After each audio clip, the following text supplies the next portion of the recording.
Hello बच्चों, मैं मुकेश कुमार आपका स्वागत करता हूं मेरे YouTube channel MV science world में। तो पिछली वीडियो तक हमने जाना कि हम पढ़ रहे हैं क्लास 10th का चैप्टर फर्स्ट। तो इसके अंदर हम कुछ रासायनिक समीकरण के बारे में जान रहे हैं। तो अब तक हमने पढ़ा था कि रासायनिक समीकरण क्या होती है और हमने इसको करने के कुछ चरणों के बारे में भी चर्चा कर ली थी और किस प्रकार से हम रासायनिक समीकरण को संतुलित करते हैं। रासायनिक समीकरण कितने प्रकार की होती है, यह सब कुछ हम जान चुके हैं। तो चलिए अब शुरू करते हैं इससे आगे। तो आज हम बात करेंगे रासायनिक समीकरण को संतुलित करने के कुछ चरण हमने सिखाए थे पिछली वीडियो में, लेकिन वो मैंने बहुत ही शॉर्ट ट्रिक में सिखाए थे ताकि आपको थोड़ा बहुत बेसिक नॉलेज है उसके बारे में प्राप्त हो जाए। लेकिन आज हम इसको पूरे डिटेल में जानने वाले हैं अच्छे से। ये पूरी की पूरी हमारी जो वीडियो है वो रासायनिक समीकरण को संतुलित करने के ऊपर ही निर्भर करने वाली है। रासायनिक समीकरण को संतुलित करना किस विधि से करते हैं? हीट एंड ट्रायल जी, हीट एंड ट्रायल विधि के द्वारा हम रासायनिक समीकरण को संतुलित करेंगे। तो चलिए इस विधि को समीकरण को संतुलित करना शुरू करते हैं। तो हम एक रासायनिक समीकरण ले लेते हैं, कोई भी थोड़ी बड़ी हो। चलिए शुरू करते हैं। सोडियम ले लेते हैं, हाइड्रोक्लोरिक अम्ल ले लेते हैं। इसके साथ देखिए क्या बनेगा। पहले तो आपको उत्पाद बनाने भी आने चाहिए। तो देखिए यहाँ से सोडियम किसके साथ अभिक्रिया करेगा? क्लोरीन के साथ अभिक्रिया करेगा और साथ में जो पीछे क्या बचाएगा? हाइड्रोजन। ठीक है साथियों, यहाँ पर हाइड्रोजन निकल जाएगा। तो हम इसको संतुलित करने वाले हैं। सबसे पहले हमें क्या करना होता है, हम जांच करेंगे कि ये संतुलित तो नहीं है। कहीं पर बहुत बार एग्जाम में ऐसा आ जाता है कि आपको समीकरण दे दी जाती है जो संतुलित होती है और आपको परेशान करने के लिए, हैरान करने के लिए इस प्रकार की समीकरण दी जा सकती है जो संतुलित हो। चलिए जांच कर लेते हैं। पहले सोडियम 1 है, यहाँ पर भी 1 है। क्लोरीन 1 है, यहाँ पर भी 1 है। हाइड्रोजन यहाँ पर 2 है, यहाँ पर 1 है। तो हमें इसे संतुलित करना पड़ेगा। तो चलिए सबसे पहले इसके कुछ चरणों में हम बात करेंगे। सबसे पहले हम पहला चरण शुरू करते हैं। तो चरण फर्स्ट की हम बात करते हैं। फर्स्ट चरण में हम क्या कुछ करने वाले हैं इसके बारे में हम विस्तार से अभी जानेंगे कि प्रथम चरण में हमें क्या करना है। सबसे पहले समीकरण लिखनी है, इसको एक बक्से के अंदर बंद कर लेना है। क्या करना है दोस्तों? बक्से के अंदर बंद कर लेना है, बॉक्स के अंदर बंद कर लेना है। जैसे प्रत्येक यौगिक को एक बक्से में बंद कर लेना है।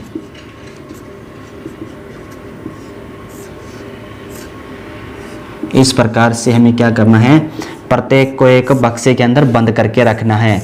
जिससे कि हमें ये बक्से में बंद क्यों करते हैं, सबसे पहले ये जान लेना आपके लिए बहुत अधिक आवश्यक होगा, क्योंकि कुछ बच्चे बक्से में बंद करते ही नहीं है, भूल जाते हैं। तो इससे क्या नुकसान है, इसके क्या उपयोग हैं? इसका पहला उपयोग तो यही है कि अगर आपने यहाँ कुछ भी इसके अंदर ऐड करना है तो इस बक्से के अंदर आप ऐड नहीं कर सकते। जो भी करना है यहाँ पर 2 लिखिए, 4 लिखिए, 6 ऐड कीजिए, कुछ भी ऐड कीजिए, जितने भी आपको इसके परमाणु बनाने हैं बना सकते हैं, लेकिन इसके बाहर, इसके अंदर कुछ नहीं। तो चलिए अब आगे बात कर लेते हैं। पहला चरण हमारा पूरा हो चुका है कि प्रत्येक यौगिक को, चाहे वो क्या हो, अभिकारक हो या चाहे उत्पाद हो, चाहे क्या हो, अभिकारक, चाहे क्या हो, उत्पाद, दोनों को हमें क्या करना है? एक बक्से के अंदर बंद कर लेना है। इसे लेफ्ट हैंड साइड और इसे राइट हैंड साइड भी हम कहते हैं। लेफ्ट हैंड साइड और राइट हैंड साइड के द्वारा अभिकारक को लेफ्ट हैंड साइड से दर्शाते हैं और उत्पाद को राइट हैंड साइड से दर्शाते हैं। तो चलिए अब शुरू करते हैं, इसके दूसरे चरण पे चलते हैं। पहले चरण का काम हमने पूरा कर लिया है, इसमें कोई भी परेशानी नहीं होनी चाहिए मेरे अनुसार आपको। दूसरा चरण भी बिल्कुल ही आसान है। आपको क्या करना है, एक सारणी बनानी है और उसके अंदर जितने भी हमारे पास तत्व हैं, जितने भी हमारे पास यौगिक हैं, उनको क्या कर लेना है, एक सारणी के अंदर हमें दर्शाना है। तो इसको हम क्या करेंगे, असंतुलन के परमाणुओं की संख्या को लिखेंगे। तो असंतुलित समीकरण के परमाणुओं की संख्या लिखेंगे। क्या करेंगे, संख्या लिख लेंगे। तो संख्या किस प्रकार से लिखेंगे, हमारे पास अब के लिए उसको यहाँ पे नीचे नोट डाउन कर लेते हैं। सोडियम प्लस HCl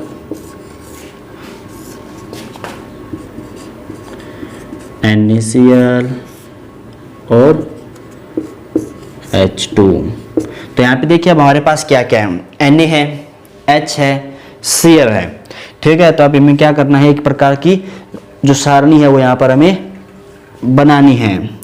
तो सबसे पहले सारणी में हमें लिखना है तत्व कि हमारे पास कौन कौन से तत्व हैं, उसको हम यहाँ पे लिखेंगे सारणी में सबसे पहले।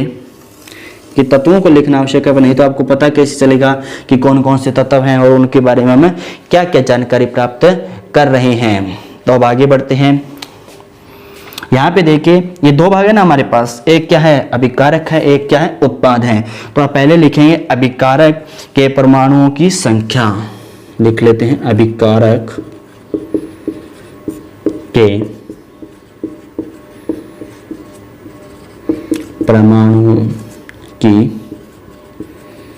मैंने यहाँ पे आपको एक और बात बताई है कि इसे क्या कहते हैं, LHS RHS, left hand side या राइट हैंड साइड। तो अगर आपको इतना बड़ा लिखना नहीं है तो आप सिर्फ इतना लिख दीजिए LHS, और यहाँ पे आप क्या लिखेंगे, उत्पाद के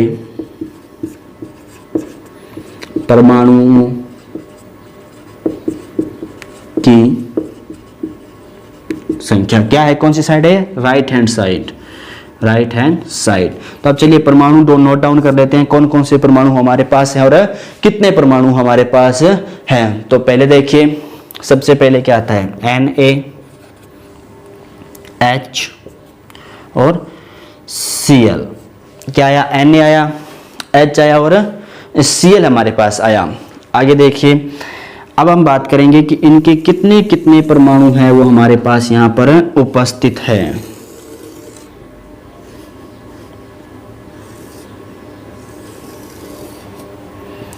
तो देखिए ध्यान से समीकरण के अंदर कि Na के कितने परमाणु हमारे पास उपस्थित हैं। तो यहाँ पे देखिए Na कितना है, कुछ भी नहीं लिखा, आगे पीछे ऊपर नीचे एक है, तो इतना लिख लेना है एक। यहाँ पे देखिए कितना है, Na एक, कुछ भी नहीं है, तो यहाँ पे लिख लेते हैं एक। फिर आता है हाइड्रोजन, यहाँ पे हाइड्रोजन आप देख सकते हैं कितने हैं, एक।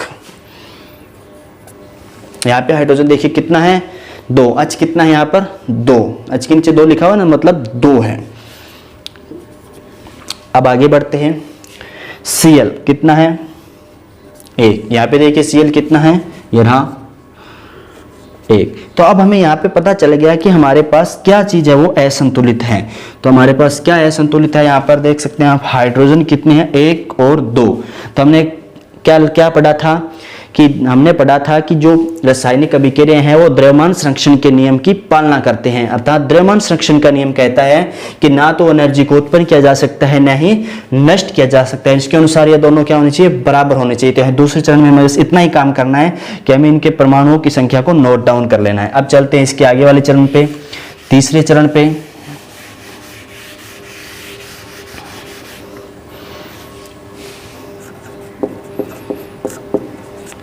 अब तीसरा चरण जो असंतुलित है उसको संतुलित ही करेंगे। और क्या करेंगे, हाइड्रोजन को संतुलित करते हैं। अब हम क्या करेंगे, जो हमारे पास हाइड्रोजन है उसको क्या करेंगे, हम संतुलित करेंगे। देख लीजिए, पहले हम समीकरण को लिख लेते हैं, Na plus HCl NaCl plus H2। बक्से में बंद जरूर रखना है, ये नहीं भूलना है कि आपको कहीं एक पहले चरण में इसको बक्से में बंद करो फिर भूल जाओ कि बंद किया है नहीं किया। ये बहुत ज़्यादा कंफ्यूज रहते हैं बच्चे इसमें। अब हमें क्या करना है, यहाँ पर देखिए हाइड्रोजन को संतुलित करना है। तो इसके लिए हम सारणी बना लेते हैं एक बार फिर से। हमें इस सारणी की आवश्यकता पड़ेगी जब तक ये समीकरण संतुलित नहीं हो जाती। हमें सारणी चाहिए ही चाहिए, सारणी के बिना कुछ नहीं हो सकता। तो क्या लिखेंगे, यहाँ पर थोड़ी बड़ी बना लेते हैं। अब तत्व सीधा लिख लें, LHS और RHS। कोई दिक्कत नहीं होनी चाहिए मेरे अनुसार, तो पूरा लिख लेते हैं। चलो कोई बात नहीं, अभिकारक के परमाणुओं की संख्या, यहाँ पे क्या लिखेंगे, उत्पाद के परमाणुओं की संख्या। अब देखिए हम किसको यहाँ पर संतुलित करने का कार्य कर रहे हैं। हमने क्या डाली हेडिंग, हाइड्रोजन को संतुलित करते हैं। तो हमें किसको संतुलित करना है, सिर्फ और सिर्फ हाइड्रोजन को ही संतुलित करना है। तो यहाँ पे देखिए लिख लेते हैं हाइड्रोजन और हाइड्रोजन। अब कुछ बच्चे सोचेंगे 2 बार क्यों लिखा है, तो उसका भी आपको कारण धीरे धीरे पता चल ही जाएगा, बने रहने के कारण हमारे साथ। तो अब देखिए क्या करना है हमें, हाइड्रोजन पहले हमें कितने हैं वो लिख लेना है। यहाँ पे कितना है 1, यहाँ पे कितने हैं 2। तो अब ऐसा क्या किया जाए, ऐसा क्या करें कि जो 1 है इसको 2 बना दें। ऐसा क्या करें, जोड़ नहीं करना है आपको। हमेशा एक चीज आपको याद रखनी है कि आप जोड़ नहीं कर सकते हैं, ठीक है। कुछ भी हो जाए आपको जोड़ना नहीं है, कहीं आप एक के साथ एक जोड़ने लगे, ये याद रखने वाली बात है। विशेष तौर से बता रहा हूँ, आपको याद रहनी चाहिए। जब भी आप कोई रासायनिक समीकरण संतुलित करते हैं तो यहाँ पर आप जोड़ नहीं सकते हैं, ना घटा सकते हैं। आप कहीं कह दो सर इसमें से 1 निकाल देते हैं, यहाँ पे सीधा हाइड्रोजन छोड़ देते हैं, ऐसा हो जाएगा, ऐसा भी नहीं हो सकता है। हमेशा गुना होगा किसके साथ, जो कम है उसके साथ। देखिए यहाँ पे 2 लगाया, 2 हो गए, तो 2 एकम 2, यहाँ पे कितने थे 2, स्पष्ट हो गया। हाइड्रोजन हमारे पास कितने हो गए, यहाँ पे भी अभिकारक में भी 2 हो गए और उत्पाद में भी 2 हो गए। अब नई रासायनिक समीकरण हम लिख लेते हैं। क्या है हमारी समीकरण, sodium plus HCl NaCl plus H2। अब हमने क्या किया, यहाँ पर 2 से इसको गुना किया। 2 कहाँ जाएगा, यहाँ, इसके बाहर, ना कि यहाँ कहीं आप लिख दो यहाँ पर लगा दे। क्यों, यही बॉक्से को बंद करने का कारण होता है। यहाँ पर आप कुछ भी ऐड नहीं कर सकते, यहाँ से कुछ रिमूव नहीं कर सकते, ठीक है। तो अभी यहाँ पे हम 2 नहीं लगा सकते हैं, तो यहाँ बाहर लिखेंगे। अब देखो क्या हुआ, अब हमें जब भी हम कोई भी चीज इसमें ऐड करेंगे तो हमें सबसे पहले यह देखना है कि उसके कारण क्या परिवर्तित हो गया। यहाँ पे देखिए आप, जब हमने हाइड्रोजन को पटरी पे लाए, हाइड्रोजन की गाड़ी को पटरी पे लेके आए, तो क्लोरीन यहाँ पे कितनी हो गई, इसको 2 हो गई, तो क्लोरीन बाहर चली गई। यहाँ से गाड़ी पटरी से उतर गई है क्लोरीन की, तब क्लोरीन को फिर से हमें पटरी पे लाना पड़ेगा, Cl को फिर से पटरी पे लाना पड़ेगा। तो एक चीज और याद रखेंगे, हम जब भी धीरे धीरे जैसे जैसे आगे बढ़ते जाएंगे वैसे वैसे हमारी मुश्किलें भी बढ़ती जाएगी, न कि मुश्किलें कम होगी, धीरे धीरे बढ़ती जाएगी। तो अब देख सकते हैं आप इस अभिक्रिया में क्या हो रहा है। तो इसको यहाँ पर बना लेते हैं हम और इसको कर देते हैं रफ।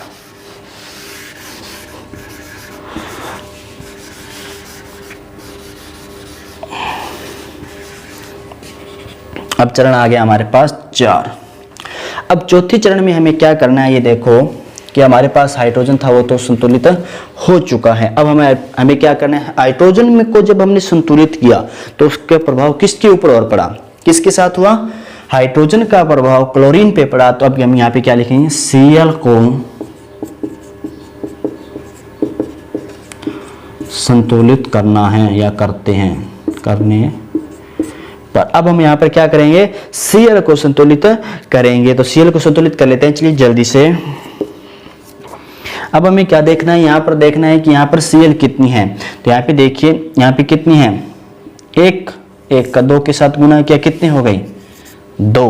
यहाँ पे कितनी है 1, फिर से वही काम क्या करेंगे हम, फिर से वही करेंगे ना, इसको 2 करना है तो क्या कर दीजिए, 2 से इसको गुना कर दीजिए। जब हम इसको 2 से गुना करेंगे तो इसके साथ और किसी एक में भी परिवर्तन अवश्य होगा। तो वह एक और कौन हो सकता है, यहाँ पर हम देख सकते हैं कि जैसे हमने इसको 2 के साथ गुना किया तो यहाँ पर क्या आ गया 2।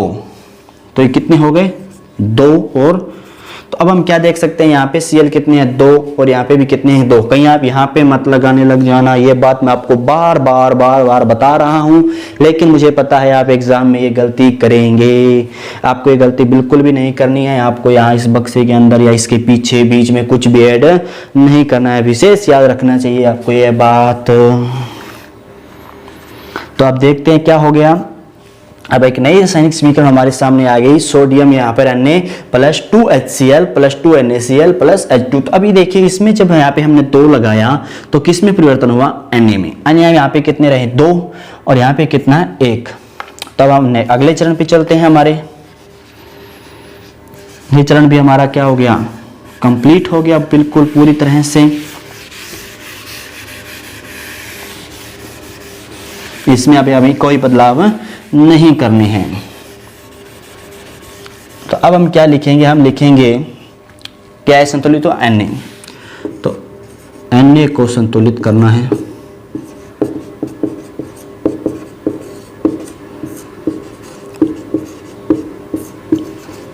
ये बहुत ही आसान तरीके से बता रहा हूं मैं आपको, बिल्कुल ही मक्खन की तरह है।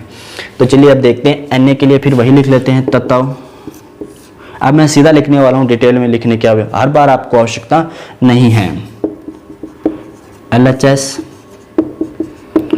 RHS और तत्व क्या है हमारे पास यहाँ पे Na।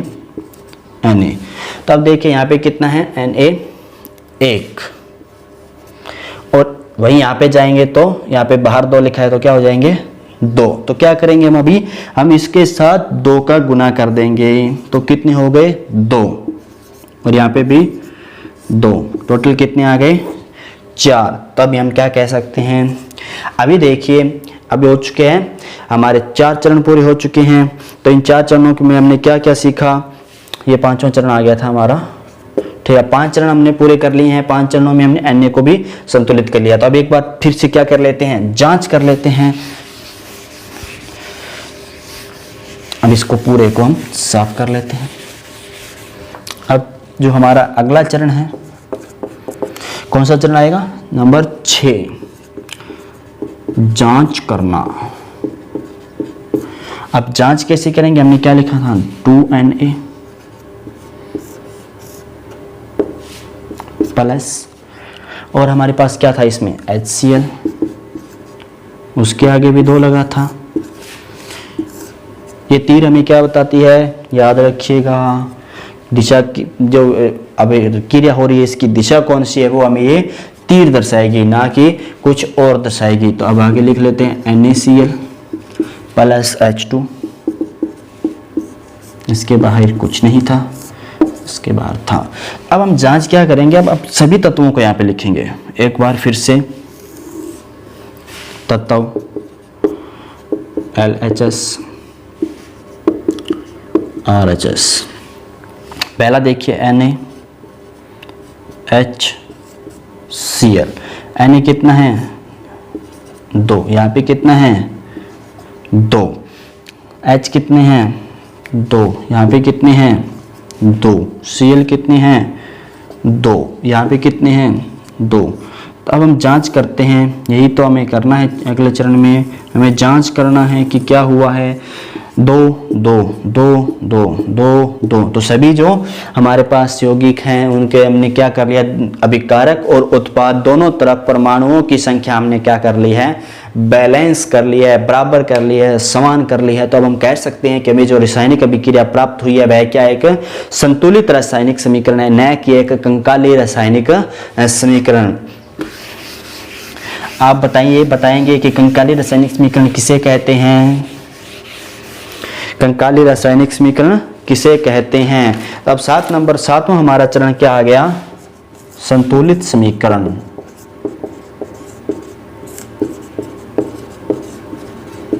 अब संतुलित समीकरण में हमें क्या कहना है, क्या करना है कि संतुलित समीकरण में जो समीकरण प्राप्त हुई थी उसको हमें बक्स से हटा करके लिख देना है 2Na plus 2HCl 2NaCl plus H2। तो हमें ये इतना कर करके 7 चरणों में हमने इस अभिक्रिया को पूर्ण किया है। तो अब हम आगे थोड़ा सा बढ़ते हैं कि अगर हम कहा जाए कि अगर हमें यह कहा जाता है परीक्षा में कि अगर आप सोच रहे होंगे कि सर 1 नंबर में आ रहा है, 2 नंबर में आ रही है, 4 नंबर में आ रही है, आपका क्वेश्चन कितने भी नंबर में आ रहा है रासायनिक समीकरण को संतुलित करने का, तो क्या इसी तरीके से करेंगे हम? जी नहीं, हम इस तरीके से नहीं करेंगे। अगर आपको एग्जाम में प्रॉपर लिखा हुआ आ रहा है कि अभिक्रिया को चरणबद्ध रूप से संतुलित कीजिए, चरणबद्ध रूप से संतुलित कीजिए, अगर यह 4 नंबर में आ रही है रासायनिक समीकरण देख करके, तो आप इस तरीके से करेंगे। नहीं तो आप एक शॉर्टकट तरीके से भी कर सकते हैं, जो अभी हम सीखने वाले हैं, शॉर्ट एंड स्वीट। अगर आपको 1 या 2 नंबर में रासायनिक समीकरण दी जाती है और इसे कहा जाता है इसे संतुलित कीजिए, तो हम कैसे करेंगे ये अब हम जानने वाले हैं। तो उसके लिए हम एक समीकरण लिख लेते हैं, HNO3 प्लस CaOH2 कैल्शियम, इसे कहते हैं calcium hydroxide, CaNO3 plus H2O। तो अब ये क्या है, हमारे पास एक रासायनिक समीकरण है। तो इस रासायनिक समीकरण में हमें क्या करना है कि हमें क्या करना है, इसको संतुलित करके दिखाना है। तो हम एक और बात, जब आप शॉर्ट एंड स्वीट रूप से समीकरण को संतुलित करोगे, तब आप यहाँ पर एक बात लिख लो, दिमाग में रख लो कि आपको क्या कहीं करना है, हाइड्रोजन और ऑक्सीजन जो है इन दोनों को छूना भी नहीं है। ठीक है, इन दोनों परमाणुओं को छूना भी नहीं है। ये दोनों आपको क्या करेंगे, ऐसे वैसे दौड़ाते रहेंगे, बिल्कुल गिरगिट का कार्य करते हैं हमारे रासायनिक समीकरण में ये। क्योंकि अगर आपने पहले हाइड्रोजन को यहाँ से संतुलित करने की कोशिश की, तो आपका पूरा का पूरी जो गणित है उसको बिगाड़ देगा। तो हमें क्या करना है, इनको पहले छोड़ देना है। ऑक्सीजन और हाइड्रोजन के अलावा हम सभी को संतुलित करेंगे, फिर हम धीरे धीरे हाइड्रोजन ऑक्सीजन को संतुलित करेंगे। सबसे पहले ये नहीं करना है कि कहीं आप शुरू होते हो हाइड्रोजन को ले लेते हो, ऑक्सीजन को ले लेते हो, ये हमें नहीं करना। इसके अलावा जो भी हमें तत्व दिया गया है समीकरण में उसे संतुलित करेंगे, और उसके बाद अंत में हम क्या करेंगे, हाइड्रोजन व ऑक्सीजन को लेंगे। तो चलिए शुरू करते हैं इसको संतुलित करने का कार्य। तब यहाँ पे देखिए, सबसे पहले Ca कितने हैं, 1। सारणी बना लेते हैं, आसान रहेगा। अगर सारणी नहीं बनाते हैं तो बिल्कुल थोड़ा सा कंफ्यूज कर सकते हैं हमें। यह है तत्व LHS RHS, अभिकारक होते हैं ये उत्पाद। अब देखिए कौन कौन से दिएंगे, हाइड्रोजन, NO3, Ca, ऑक्सीजन। ठीक है, ये 4 प्रकार से हमें दिए जा रही हैं।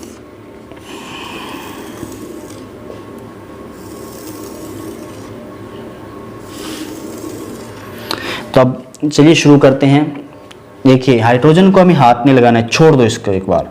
सबसे पहले किस पे चलते हैं हम, Ca कितने हैं, 1। यहाँ पे भी देख लो कितना है, 1। इसका मतलब क्या है, Ca संतुलित है। उसके बाद आगे बढ़ते हैं।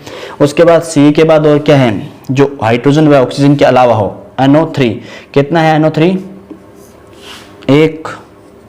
और यहाँ पे NO3 कितने हैं, 2 से गुना हो रहे हैं ना, कितने हैं, 2। तो अब हम क्या करें, अगर यहाँ पे RHS साइड में, राइट हैंड साइड में 2 है, तो लेफ्ट हैंड साइड में भी क्या करने पड़ेंगे, उन्हें 2 करना पड़ेगा। तो चलिए कर देते हैं।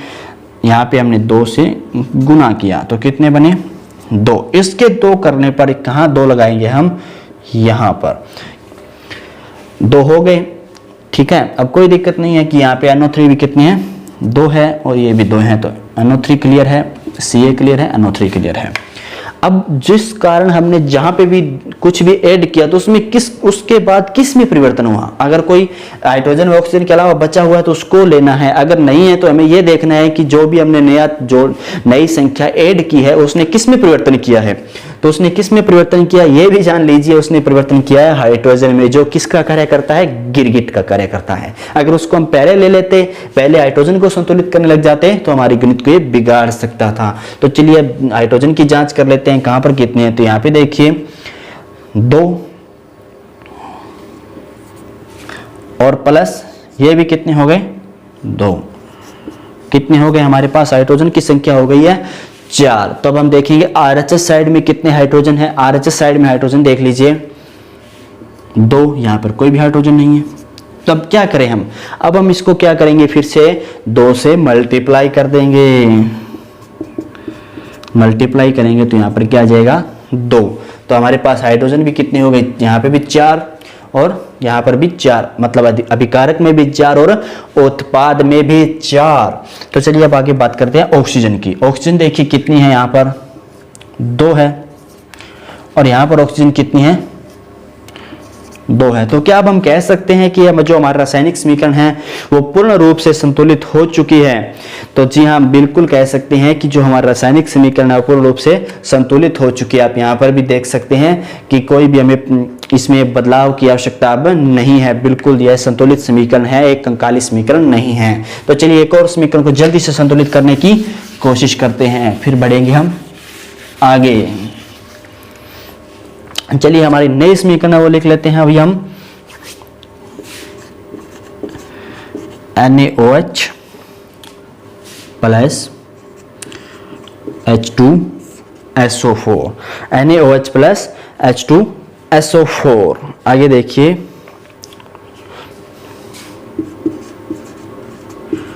Na2SO4 उत्पाद क्या क्या बन रहे हैं, NaOH प्लस H2SO4 मिलकर क्या बना है, Na2SO4 प्लस H2O। तो हमें यह प्राप्त हो रहा है। तो अब हम क्या करेंगे, अब फिर से हम सारणी में बनाएंगे। सारणी बनाना अति आवश्यक है, रफ कार्य है ये आपका। इसको आप ये नहीं करने कि एग्जाम में लिख कर आ जाए, सारणी बनाकर दर्शा देंगे, क्या एक रफ कार्य है आसान बनाने के लिए आपके। अगर आप सारणी नहीं बनाएंगे तो थोड़ा सा आपको मुश्किल रहेगा, ठीक है। अब लिख लेते हैं क्या क्या है हमारे पास, Na है, ऑक्सीजन है, हाइड्रोजन है, SO4 है।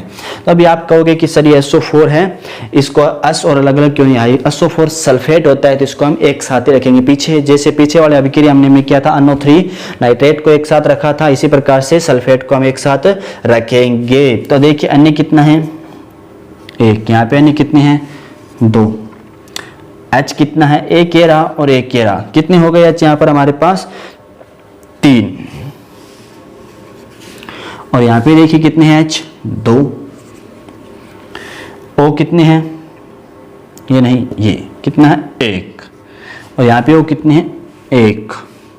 क्या बच्चा, SO4 यहाँ पे कितना है, 1, यहाँ पे भी 1। तो अब सबसे पहले हमें देखना है कि असंतुलित क्या है। ऑक्सीजन छोड़ दो, हाइड्रोजन छोड़ दो, SO4 1 है, Na 1 है, 2 है। तो यहाँ पे 2 करने के लिए हम क्या करेंगे, 2 से मल्टीप्लाई। तो यहाँ पर क्या लगा देते हैं, 2। बिल्कुल कोई कंफ्यूजन नहीं है यहाँ तक। अब हमने इसमें यहाँ पे 2 ऐड किया तो यहाँ पे कितने हो गए, 2 और यहाँ पे भी 2। तो गुड लगा लो कि यहाँ Na हमने सोल्व कर लिया, इसको अब मिलाना नहीं है। अब देखिए Na भी सोल्व हो चुका है, SO4 हमारा पहले से सोल्व था। तो अब हम किसको सोल्व करें, तो अब जब हमने Na लगाया तो किस किस में बदलाव हुआ, ऑक्सीजन में भी हुआ और हाइड्रोजन में भी, और दोनों में बदलाव हुआ है। तो दोनों को अब सोल्व करने की कोशिश करते हैं हम। तब देखिए पहले हाइड्रोजन को ले लेते हैं, फिर ऑक्सीजन को करेंगे। हाइड्रोजन देखिए कितने हो गए, 2 ये रहे और 2 ये रहे, कितने हो गए अब हमारे पास हाइड्रोजन हो गए यहाँ पर 4, और यहाँ पर कितने हैं, 2। तो यहाँ पे फिर से 2 से मल्टीप्लाई करेंगे, क्या आ जाएगा, 4 हो गए यहाँ पर, बिल्कुल कोई दिक्कत नहीं है। अब हम कह सकते हैं कि हाइड्रोजन भी संतुलित हो गया। अब क्या बचा, ऑक्सीजन को कर लेते हैं संतुलित। ऑक्सीजन कितनी है यहाँ पर, देखिए 2 है, इस साइड कितनी है, 2। तो अब हम इसको ध्यान से देखिए, आप कह सकते हैं कि एक रासायनिक संतुलित समीकरण है। जी हम आप आसानी से कह सकते हैं कि एक है संतुलित रासायनिक समीकरण है।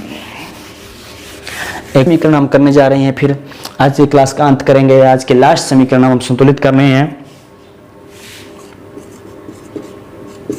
NaCl प्लस AgNO3, इसे बोलते हैं सिल्वर नाइट्रेट।